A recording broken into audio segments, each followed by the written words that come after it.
નમસ્તે વિદ્યાર્થી મિત્રો, આજે આપણે ધોરણ 10 માં વિષય વિજ્ઞાનમાં પાઠ 3 ધાતુઓ અને અધાતુઓ મેટલ અને નોન મેટલ વિશેનો અભ્યાસ કરવાનો છે। આપણે આગલા ધોરણમાં અભ્યાસ કર્યો કે ધાતુઓ અને અધાતુઓ કેને કહેવાય। મતલબ કે અહીંયા જોઈએ તો ધાતુઓ છે એ શુદ્ધ અવસ્થામાં ચળકાટ ધરાવે છે, અધાતુઓ ચળકાટ ધરાવતા નથી। ધાતુઓને અથડાવાથી રણકાર ઉત્પન્ન થાય છે, અધાતુઓમાં રણકાર ઉત્પન્ન થતો નથી। ધાતુઓ ટીપાવપણા અને તણાવપણાનો ગુણધર્મ દર્શાવે છે, જ્યારે અધાતુઓ ટીપાવપણા અને તણાવપણાનો ગુણધર્મ દર્શાવતા નથી। ધાતુઓ મોસ્ટ ઓફલી વિદ્યુતના સુવાહક હોય છે, અધાતુ વિદ્યુતના અવાહક હોય છે। એ ઉપરાંત ધાતુઓ મોસ્ટ ઓફલી એમના ગલન બિંદુ ઊંચા હોય છે, જ્યારે અધાતુઓના ગલન બિંદુ અને ઉત્કલન બિંદુ નીચા હોય છે। પરંતુ અધાતુઓમાં અપવાદરૂપ તરીકે હીરાના ગલન બિંદુ ઊંચા હોય છે। એ સિવાય આલ્કલી તત્વોના ઓક્સાઇડ પાણીમાં દ્રાવ્ય હોય છે, મતલબ કે ઓગળી શકે છે। ધાતુઓ બેઝિક ઓક્સાઇડ અને ઉભયગુણી ઓક્સાઇડ બનાવે છે। ઉભયગુણી એટલે કે તે એસિડ અને બેઝ બંને સાથે વર્તે છે। દાખલા તરીકે MgO, ZnO અને Al2O3 એલ્યુમિનિયમ મેગ્નેશિયમ ઓક્સાઇડ। અધાતુઓ એસિડિક ઓક્સાઇડ અને તટસ્થ ઓક્સાઇડ બનાવે છે, મતલબ કે એસિડ અને બેઝિક સાથે કંઈ પણ સ્વભાવ ધરાવતા નથી। દાખલા તરીકે SO2 અને N2O।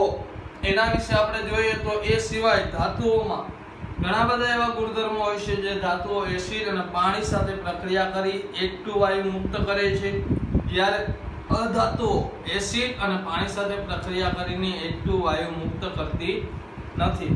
ધાતુઓ સાંદ્ર નાઇટ્રિક એસિડ સાથે હાઇડ્રોજન વાયુ ઉત્પન્ન કરી શકતી નથી, કારણ કે નાઇટ્રિક એસિડ પ્રબળ ઓક્સિડેશન કરતા છે।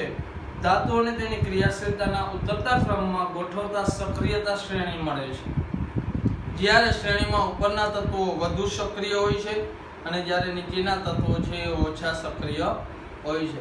વધુ સક્રિય ધાતુઓ તેનાથી ઓછી સક્રિય ધાતુને તેને સંયોજનના દ્રાવણ અથવા પીગળી સ્વરૂપમાંથી વિસ્થાપિત કરી શકાય છે। ત્યાર પછીનો પોઈન્ટ છે ધાતુ કર્મવિધિ, જે પૃથ્વીના પોપડામાંથી મળતી ખનિજોમાંથી મળતી ધાતુઓને જુદા જુદા તબક્કાઓમાં અંતે પ્રાપ્ત કરવાની વિધિને ધાતુ કર્મવિધિ કહે છે। ત્યાર પછી આયનીય સંયોજનો એટલે કે ઇલેક્ટ્રોનની આપલે દ્વારા બને છે। આયનીય સંયોજનોમાં કેવી રીતે તો કે ધાતુઓ અને અધાતુઓ, ધાતુઓ ઇલેક્ટ્રોન ગુમાવે જ્યારે અધાતુઓ ઇલેક્ટ્રોન મેળવે। ધાતુઓ ગણાયન છે જ્યારે અધાતુઓ ઋણાયન છે। આ બંને વચ્ચે જે આયનીય બંધ રચાય છે અને આયનીય સંયોજનો મળે છે। આયનીય સંયોજનોમાં NaCl એટલે કે મીઠું ને MgCl2 જોવા મળે છે। ત્યાર પછી છે આયનીય સંયોજનોનો ગુણધર્મ। જે આયનીય સંયોજનના ગુણધર્મ કેવા છે તો કે તેઓ બરડ હોય છે, તેમાં ગલન બિંદુ અને ઉત્કલન બિંદુ પ્રમાણમાં ખૂબ ઊંચા હોય છે, તે પાણીમાં દ્રાવ્ય હોય છે, પરંતુ પેટ્રોલ અને કેરોસીન અદ્રાવ્ય હોય છે, મતલબ કે પેટ્રોલ અને કેરોસીન જે પાણીમાં ઓગળી શકતા નથી। તેઓ ઘન સ્થિતિમાં ઉષ્મા અને વિદ્યુતના અવાહક હોય છે। ઘનમાં હોય ત્યારે વિદ્યુત તેમાંથી પસાર થઈ શકતો નથી, પરંતુ જલીય દ્રાવણમાં તે પીગળિત અવસ્થામાં સુવાહક હોય છે। પીગળેલા હોય ત્યારે પ્રવાહી સ્વરૂપ હોય છે, ત્યારે એમાંથી વિદ્યુત પ્રવાહ પસાર થઈ શકે છે।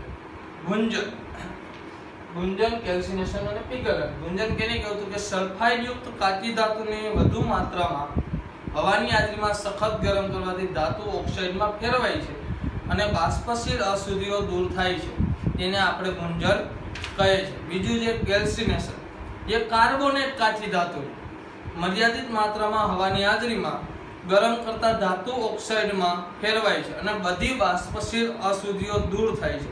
આ પદ્ધતિને કેલ્સિનેશન કહે છે।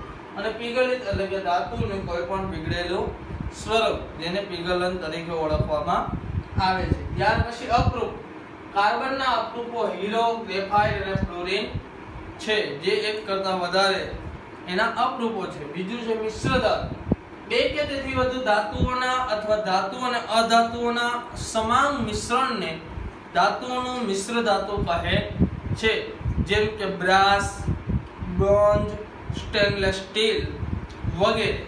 ત્યાર પછી મિત્રો ક્ષારણ।